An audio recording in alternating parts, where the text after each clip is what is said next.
নবুয়তের শেষের দিকে সাহাবীদের বললেন ডেকে, হযরত আলী এলেমের দরজা। নবী বলছেন হযরত আলী এলেমের দরজা। আই বিদায় হজে বলে গেলেন, আলীকে দেখাইয়া দিলেন। বিদায় হজে বইলা গেলেন, আলীকে দেখাইয়া দিলেন। আলী দিবে পথের নিশানা বাবা, আলী দিবে পথের নিশানা। আশেক জনা নবীর ইশকে হইয়া যাও গাভানা। 4 অক্ষরের নাম মিম হা মিম দাল। আরে সাইরের মধ্যে আছে হাকিকত, সাইতের ভিতরে আছে হাকিকত। বাবারে আরশ কুরসি লৌহ কলম কয়টা? শরীয়ত তরিকত হাকিকত মারেফত কয়টা? শরীয়ত লিখতেও 4টা অক্ষর, তরিকত হাকিকত মারেফত লিখতেও কিন্তু 4টা অক্ষরে। বলেন না সুবহানাল্লাহ। কাদরিয়া চিশতিয়া নকশবন্দিয়া মুজাদ্দিদিয়া কয়টা হইল? 6 তরিকা বাবারে।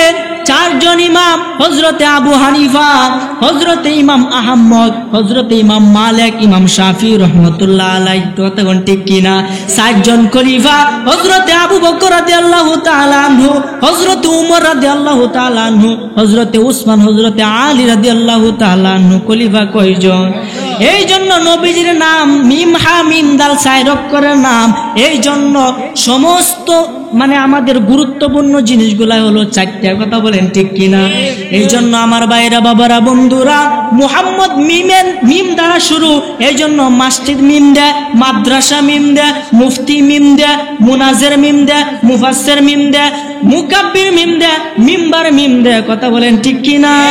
এই জন্য আমার ভাইরা বাবারা বন্ধুরা, নবীর নামের মিমের কি হাকিকত, নবীর নামের মিমের কি বরকত। বাবার যদি কোনো মানুষ মিমের সাধনা করতে পারে, যদি কোনো মানুষ প্রতিদিন 4444 বার করে একটা ফেরেশতার নাম সঙ্গে করে যদি মিম অক্ষরটা উচ্চারণ করতে পারে 28 দিন কিংবা 21 দিন, তাহলে মিমের আমেল হইয়া যাবে। তখন মিম দ্বারা সে বড় বড় কাজ সম্পাদন করতে পারবে। যারা বলেন সুবহানাল্লাহ। তাহলে এই মিম, নবীজির নামের মিমের যদি এত দাম থাকে, তাহলে উনার কেমন দাম একটু চিন্তা করেন। আর আমরা উনার উম্মত হয়ে রাস্তাঘাটে বৈশা শাস্টলে বই আড্ডা দেই, বিড়ি সিগারেট খায়, এর বদলাম হের বদলাম, আমরার মুখে অলরেডি করতেই তাই। এটাই কি নবীজির আদর্শ? এই নবী আমাদের জন্য কত কষ্ট করছে, আর আমরা তাদের জন্য কোনো কিছু, আমি তার জন্য কোনো কিছু করতে পারি। কথা কোন ঠিক কিনা? মনে রাখবেন, উম্মতে মুহাম্মদের মধ্যে যদি আপনি অপরাধী হইয়া যান, আপনার কপালে শনি, জীবনে শনি উদ্ধার করতে পারবেন। কথা কোন ঠিক কিনা? এক ব্যক্তি মারা গেল, মারা যাওয়ার পরে তার জন্য খবর খনন করা হলো। এলাকাবাসী আসতেছে লোকটারে দেখার জন্য। দেখে লোকটার চেহারা তেমন বেশি ভালো না, তার জন্য কবর খনন করা হইল। এই কবর খনন করার পরে যখন লোকগুলা উঠে গেল, উঠে যাওয়ার পরে কবরের ভিতরে বিশাল কালো কুসকুসে একটা সাপ দেখা গেছে। 4-5 জন মিল্লা সাপটাকে মারবো এরকম সাহস নাই, এত বড় একটা বিশাল সাপ। বাবারে মনোযোগ দেন। এই লোকগুলা তাড়াতাড়ি কইরা এই কবরের ভিতরে তাড়াতাড়ি মাটি দিল, মাটি দিয়ে কবরটারে সাপ দিয়া আবার দূরে সরে গেল। দূরে সরে যাওয়ার পরে আরেক জায়গার মধ্যে তার জন্য আরেকটা কবরও বানাইলো। দেখা গেল ওই সাপটা ওই কবরের ভিতরে উপস্থিত হইয়া গেল। এই জায়গার মধ্যেও তাকে দাফন করা না হইলে আরেক জায়গার মধ্যে আবারও কবর খনন করা হলো। কবর খনন করার পরে দেখা গেছে বিশাল বড় কালো কুসকুসে ওই সাপটা ওই কবরের মধ্যে পৌঁছে গেছে। তখন আমার আল্লাহ সাপের জবান কইলা দিছে। সাপে ডাক দেখে, ওই মূর্খ মানুষগণ, আমার কথা শুনে রাখ, তোরা পৃথিবীর যেই জায়গার মধ্যে ওই ব্যক্তির জন্য কবর খনন করস না কেন গো, আমি সাপ ওই কবরে গিয়া তাকে ধ্বংসন করব। লোকগুলা সুযোগ পাইছে, ডাক দিয়া কই, ওই সাপ তুই কেন বারবার ওই লোকটার কবরের ভিতরে উপস্থিত হইতেছিস? এর হাকিকতটা আমাদেরকে জানাইয়া দে। ওই সাপ ডাক দিয়া কয়, ভাই তাহলে আমার কথা শুনে রাখো, আমি সাপ এতই বিষাক্ত, যদি আমার একটা ফোঁটা বিষ পৃথিবীর কোনো জায়গার মধ্যে পড়ে, পুরা পৃথিবীর মধ্যে কোনো সবুজ গাছ হইতো না। নাউজুবিল্লাহ কই, আমি তারে কামড়াইম। কয়ের কারণ কি? কয়ের কারণ একটাই, তিনি যখন রাসূলের নাম শুনতো সে দুরূদ পড়তো না। সুবহানাল্লাহ। তিনি দুরূদ পড়তো না, তাহলে বুঝেন দুরূদের কত ফজিলত। কি কইয়া দুরূদের ফজিলত পড়লে মনে হয় সারা জীবন দুরূদের ভিতরে ঢুকে দেয়। বলেন না সুবহানাল্লাহ। নবীজি বলছেন যে ব্যক্তি 50 বার কমপক্ষে দুনিয়ার মধ্যে দুরূদ শরীফ পড়বো, হাসরের ময়দানে lakh lakh crore crore million trillion billion মানুষের ভিতর থেকে আমি নবীজি তারে খুঁজে তার হাতে ধরে মুসাফা করা। এমনকি পৃথিবীর কোনো মানুষ যদি কমপক্ষে 500 বার দুরূদ শরীফ পড়ে তাহলে সে কেমনে বেহেশতে পারে, হ্যাঁ চিন্তা না, আমি নবীজি চিন্তা। সুবহানাল্লাহ। এমনকি নবীজি এটাও বলেছেন পৃথিবীর কোনো মানুষ যদি কমপক্ষে 1000 বার প্রতিদিন আমার উপরে দুরূদ শরীফ পড়ে মরতে পারে তাহলে সে ততদিন মরবে না যতদিন তার বেহেশত নিজে না দেখবে। তাহলে বলেন এত ফজিলত আমরা সেই নবীজিকে তোয়াক্কা করি। আল্লাহ যেন আপনাকে আমাকে সেই নবীর পরিপূর্ণ সুন্নত মোতাবেক জীবনযাপন করার তৌফিক দান করে, বলেন আমিন। যাই হোক, নবীজি কি আল্লাহর প্রেমে পাগল ছিল কিনা বলেন? কথা কন না কেরে, নবীজি কি আল্লাহর প্রেমে পাগল ছিল কিনা? আল্লাহ জিকির করছে কিনা? নবীজিকে যদি আপনি অনুসরণ করেন তাহলে তো আল্লাহ জিকিরও করা লাগে কিনা? অবশ্যই করা লাগে, কারণ কুলুবুল মুমিনিনা আরশুল্লাহ, মুমিনের কলবটা আল্লাহ পাকের আরশ, সেই আরশের ভিতরে আল্লাহ বইয়া থাকে।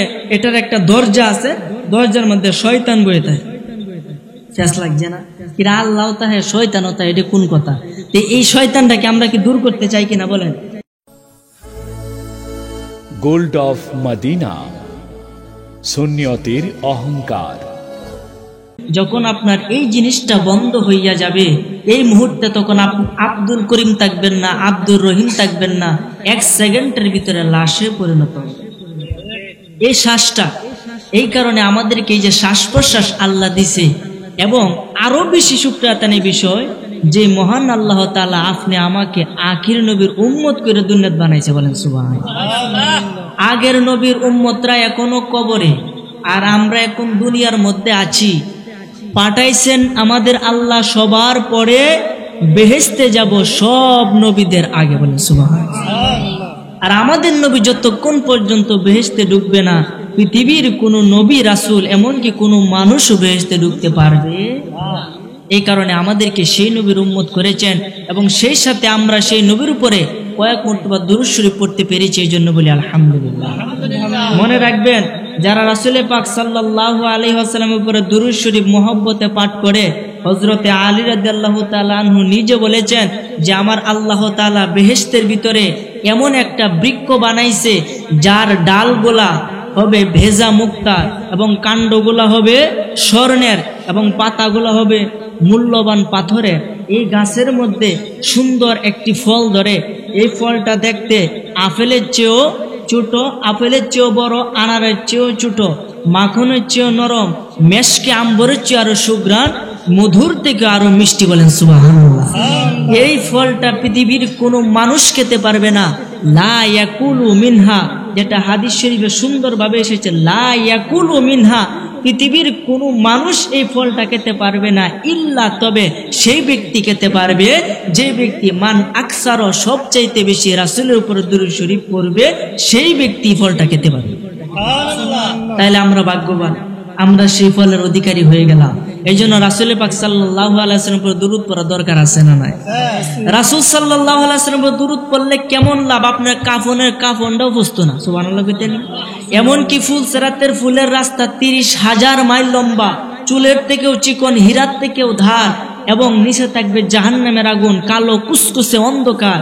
এটার উপর দিয়ে পৃথিবীর কোনো মানুষ নাই, যদি এটার উপর দিয়ে না হাঁটে সে বেহেশতে যাবে, এরকম কোনো মানুষ নাই।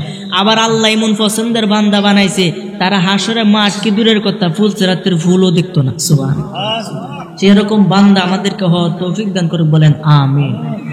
এক ব্যক্তির লোক ছিল, ঘটনাটা বলি তাহলে বুঝতে পারবেন, খুব মনোযোগ দেন। এক ব্যক্তির লোক ছিল হযরতে সাইয়্যিদুনা আবু আব্দুল্লাহ সুলাইমান জাজুলি রহমাতুল্লাহ আলাইহি। ওই সুলাইমান জাজুলি রহমাতুল্লাহ আলাইহি একদিন তার বাড়ি থেকে বাহির হয়েছে। ওই আল্লাহর ওলি বাড়ি থেকে বাহির হওয়ার পরে রাস্তা দিয়ে হাইটা হাইটা সফর করতেছে, পৃথিবী ভ্রমণ করতেছে, হাঁটতে হাঁটতে যাইতেছে। হঠাৎ করে এমন এক স্থানে পৌঁছে গেছে যেখানে নামাজের সময় হইয়া গেছে। এখন নামাজের জন্য ওযু করা লাগবে কিনা? এই সুলাইমান জাজুলি রহমাতুল্লাহ আলাইহি ওযু করার জন্য পানি খুঁজতেছে, কোথাও কোনো পানি পায় না। আস্তে আস্তে জঙ্গলের দিকে হাঁটতেছে, হঠাৎ করে দেখে একটা কুয়া। এই কুয়ার মধ্যে পানি আছে কিন্তু অনেক নিচে, এই পানি তুলতে বালতি লাগবো কিনা, কিন্তু বালতি নাই, এখন পানি তুলবে কিভাবে? এইভাবে সে দাঁড়িয়ে আছে মনমরা হয়ে। হঠাৎ করে দেখে এই কুয়ার পাশে একটা বাড়ি, এই বাড়ির ছাদের উপরে অর্থাৎ টিনের উপরে একজন সুন্দরী যুবতী মহিলা বসে আছে, অবিবাহিত। তখন এই সুলাইমান জাজুলি রহমতুল্লাহ আলাই ওই মেয়ের দিকে ইশারা করলেন, তাকাইলেন। তখন এই মেয়ে ডাক দিয়া কয়, বাজান আপনার নাম কি? বলেন সুবহানাল্লাহ। ঘটনা বুঝতেছি না, আমার কথা না বুঝলে প্রশ্ন করবেন। এই সুলাইমান জাজুলি উজু করতে গিয়ে পানি নাই, তখন পানি তুলতে বালতি লাগে, বালতিও নাই। অঞ্জাহাদের সিঁড়িটা আছে, তাহলে যদি পানি বালতি একটু দেয় তাহলে তো উজুরা করে তারে। তখন এই মেয়ে ডাক দিয়া কয় যে আপনার নাম কি? এই সুলাইমান জাজুলি ডাক দিয়া কয়, আমার নাম তো সুলাইমান জাজুলি। ও আপনি যুগ শ্রেষ্ঠ আলেম সুলাইমান জাজুলি? কোম্পান চেতই তাই কো, আমি তো সুলাইমান জাজুলি। আপনার দেখে আমার খুব কষ্ট লাগতেছে। কেন? আপনার মতো একজন এত বড় আল্লাহওয়ালা ব্যক্তি, এত বড় আলেম, তার কিনা এই দশা, একটা কুয়ার থেকে পানি তুলতে তার নাকি বালতি লাগে। আচ্ছা, কথাটা কি চিৎকারি করে কইছে না? তার মনে কষ্ট লাগছে। কাইমে তুমি আমাকে কি বলতেছো? তুমি কি আমার সমান হতে পারবে? সমান না হয় তাহলে দেখেন আমার ক্ষমতাটা। উফরে থেকে একটু থুতু ফেলছে এই কুয়ার ভিতরে, সমানে পানি উপরে উঠতেছে। বলেন সুবহানাল্লাহ। এই পানি যখন উপরে উঠতেছে সুলাইমান জাজুলি অবাক হয়ে গেছে। ডাক দিয়া কই, মেয়ে তোমার পরিচয় দাও, তুমি কে? আমি এত বড় একজন আলেম, এত আমল করি, আমার তো এত বড় ক্ষমতা হয় নাই। তোমার মতো একজন সামান্য ছোট্ট যুবতী মেয়ে, তুমি কিভাবে এই কুয়া থেকে পানি উপরে তুললে, তাও আবার তুতুর বিনিময়ে? দয়া করে তুমি কি আমল করে এই গুণটা অর্জন করছো? দয়া করে আমাকে আমলটা শিখিয়ে দাও। বলেন না সুবহানাল্লাহ। ওই মেয়ে ডাক দেখে, হুজুর আপনি বিখ্যাত একজন আলেম, আপনাকে শিখাইলে আমার লস হবে না। আচ্ছা ঠিক আছে, আপনার আমি আমলটা শিখিয়ে দিই। এই আমলটা হইল দোজাহানের বাদশা নবীর উপরে আমি বেশি দুরূদ শরীফ পড়ি। আরো জোরে কই না সুবহানাল্লাহ।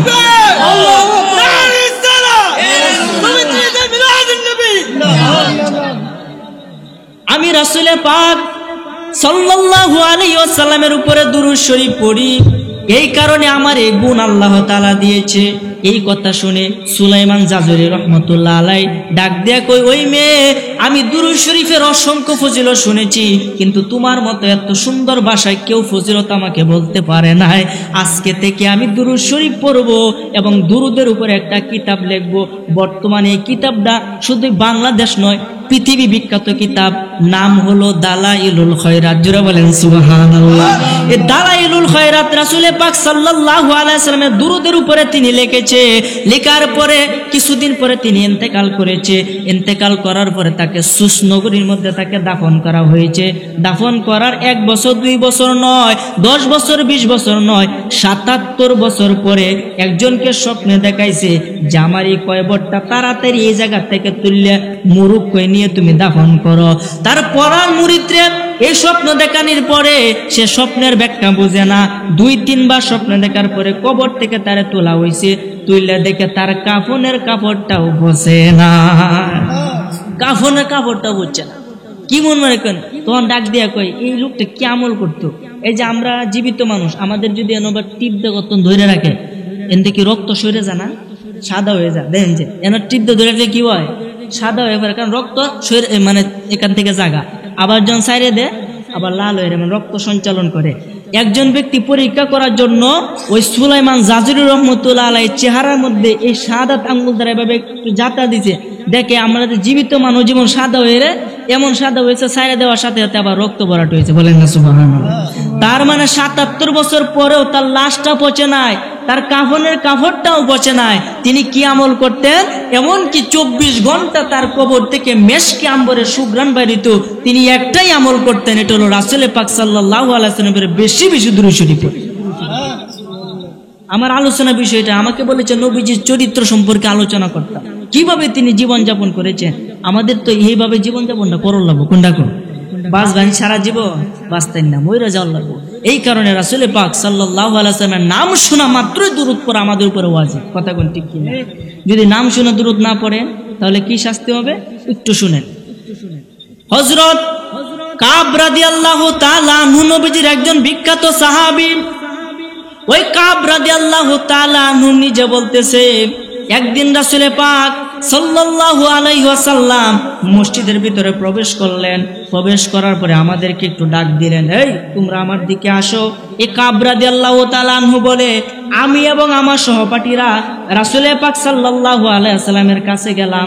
কাছে যাওয়ার পরে রাসূল সাল্লাল্লাহু আলাইহি ওয়াসাল্লাম একটা সিঁড়ির মধ্যে পা দিল। মিম্বারে কিন্তু 3টা সিঁড়ি থাকে। এক সিঁড়ির মধ্যে পা দিয়ে তিনি বললেন আমিন।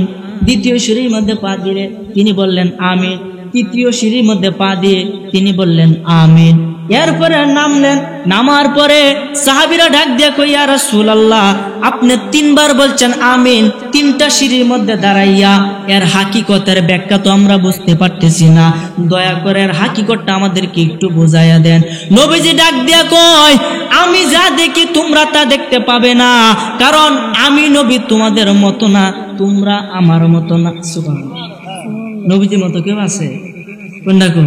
নবীজির মতো কেউ না। এই কারণে নবীজি ডাক দিয়ে প্রথম সিঁড়িতে পা রাখার সঙ্গে সঙ্গেই হযরতে জিবরাইল আমিন আমার কানে কানে আয়সা বলতেছে, ইয়া রাসূলুল্লাহ, আল্লাহ আপনাকে সালাম দিয়েছে আর আমাকে এই দোয়া করতে বলছে যে কি, যে ব্যক্তি রমজান মাস পাইল অথচ রমজান মাস পাইয়া নিজের জীবনের সমস্ত গুনাহ খাতা ক্ষমা করাইতে পারলো না, ওই ব্যক্তি ধ্বংস হোক, তার উপরে আল্লাহর গজব নাজিল হোক। নবীজি বলছেন আমিন, তাই হোক। সুবহানাল্লাহ। আচ্ছা বলেন, জিবরাইলে দোয়া করছে, নবীজি আমিন কইছে, বলেন দোয়াটা কি কবুল হইব না বিফল হয়ে যাইব? কবুল হয়ে রয়েছে।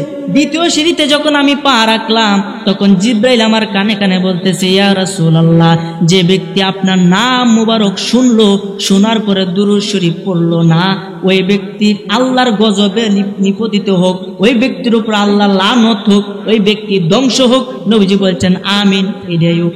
সুবহানাল্লাহ। তার মানে দুরূদ শরীফ পড়াটা কি আমাদের জন্য কর্তব্য কিনা? তৃতীয় সিঁড়িতে পা রাখার পরে আমিন কেন বললেন?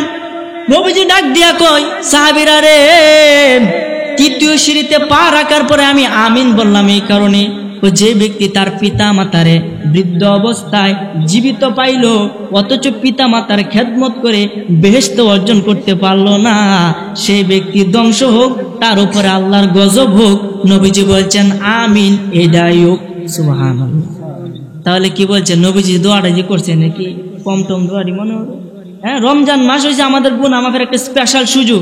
এই দিন ও দোহানে মাঝে লাল পর্দা টাঙ্গাইয়া খাওয়া, কথা কোন ঠিক কিনা? আই রে মানুষ মুসলমান আমরা, নামে শুধু, কামে মুসলমান না, কথা কোন ঠিক কিনা?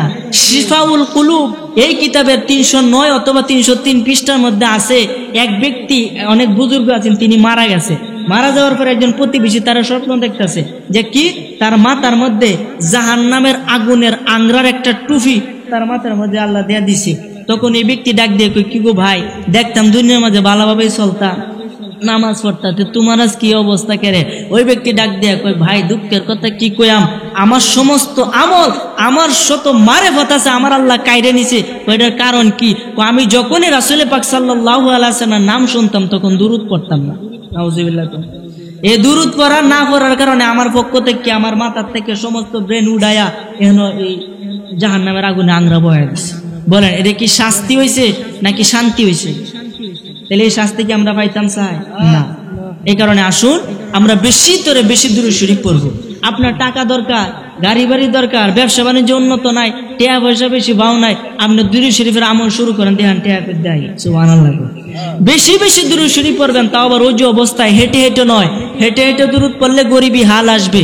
এক জায়গার মধ্যে বৈশা পবিত্র অবস্থায় রাসূল পাক সাল্লাল্লাহু আলাইহি ওয়াসাল্লামের উপরে দুরূদ শরীফ পড়বেন, যে কোনো বিপদ থেকে আল্লাহ আপনাকে হেফাজতে রাখবে। বলেন সুবহানাল্লাহ। আর দুরূদ শরীফ না পড়লে কবরে একটা সাপ আসে, এটা করে চিহ্নিত। হুজুর কোন সাপটা আইব, এটার পরে আমি মূল আলোচনায় ঢুকতেছি, একটু মনোযোগ দেন। কেউ খারাপ লাগতেছে আমাকে বলবেন খারাপ লাগে, যেহেতু গরম, আমার নিজেরই গরম লাগতেছে, আপনাদের তো বুঝতেই আছি। এই জন্য আমার ভাইরা, বাবারা, বন্ধুরা, এক ব্যক্তি মারা গেল। মারা যাওয়ার পরে তার জন্য খবর খনন করা হলো। এলাকাবাসী আসতেছে লোকটারে দেখার জন্য, দেখে লোকটার চেহারা তেমন বেশি ভালো না, তার জন্য কবর খনন করা হইল।